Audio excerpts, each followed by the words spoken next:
तो आज हम पढ़ने चल रहे हैं एक्टिव एंड पैसिव वॉइस का लास्ट सेक्शन। ठीक है, इसमें हम इम्पेरेटिव सेंटेंस को पैसिव बनाना सीखेंगे, यानी इम्पेरेटिव सेंटेंस को पैसिव कैसे बनाया जाता है, ये आज हम सीखने चल रहे हैं। और हाँ, आप लोगों से एक हम्बल रिक्वेस्ट है, बाय द वे, अगर कोई सेक्शन क्लियर नहीं हो रहा है, कहीं आपको समझ में नहीं आ रहा है, तो प्लीज़ कमेंट सेक्शन में जा कर के आप अपनी जो क्वेरीज हैं, जो प्रॉब्लम्स हैं, उसे ज़रूर लिखें, जिससे मैं उसे इजी वे में और ज़्यादा अच्छे तरीके से एक्सप्लेन कर सकूं और आपके सारे डाउट्स क्लियर कर सकूं। ठीक है, आइए देखते हैं imperative sentence into passive voice. ध्यान रखिएगा, इम्परेटिव सेंटेंस को जब भी पैसिव वॉइस में बनाया जाता है तो ये रूल प्रयोग होता है। रूल इसके 3 हैं, लेकिन बेसिकली सबसे इंपॉर्टेंट और सबसे इजी रूल में ये है, यानी आप चाहें तो इसको हमेशा के लिए दिमाग में बैठा लीजिए, ये हमेशा आपके काम आएगा। और सबसे आसानी से समझ में आने वाला रूल है ये। सबसे पहले लिखते हैं लेट, उसके बाद ऑब्जेक्ट, उसके बाद बी, उसके बाद वर्ब का थर्ड फॉर्म, और यहाँ लास्ट में बाय यू। ये आपके ऊपर डिपेंड करता है, आप उसे लिखना चाहें लिखें, ना लिखना चाहें ना लिखें, इसीलिए वो कंपलसरी नहीं है। तो let plus object plus be plus verb का थर्ड फॉर्म, ये रहे आपके 5 example. Do this work, write a letter, इसे कहीं नोट करते चलिए। डू इट, ये कई बार कंपटीशन में भी पूछा गया है और एग्जाम में भी। डोंट वेस्ट योर टाइम, और never play with wild dog. ठीक है, अब आइए जरा हम इसकी पैसिव बनाते हैं। चलिए शुरू करते हैं इसके पैसिव। ये रहा सबसे पहला सेंटेंस हमारा, डू दिस वर्क। अब डू दिस वर्क की अगर हमें पैसिव बनानी है तो हमें सबसे पहले लिखना पड़ेगा लेट। हमने यहाँ से लेट ले लिया, देख लीजिए, बहुत आसान है। और लेट के बाद ये क्या मांग रहा है, ऑब्जेक्ट।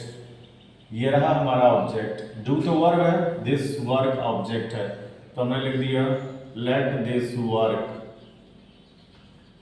आई होप समझ में आ रहा होगा, लेट दिस वर्क। इसके बाद लिखना है बी, ये fill in the blanks type का रूल है, बी।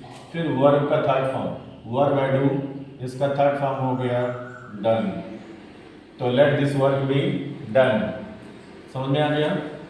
आइए सेकंड देखते हैं। फिर हमने सबसे पहले ले लिया लेट। लेट के बाद हमें लिखना है ऑब्जेक्ट, और ऑब्जेक्ट है अ लेटर, तो हमने ले लिया a letter. Let a letter B.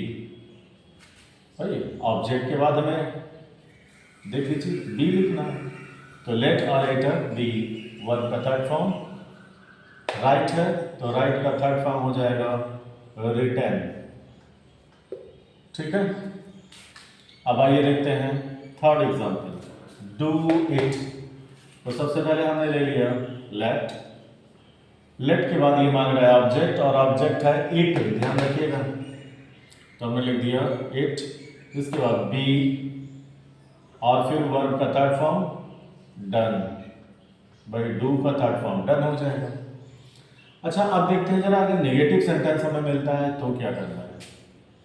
चलिए नेगेटिव सेंटेंस के लिए हम ब्लैक पेन यूज कर लेते हैं।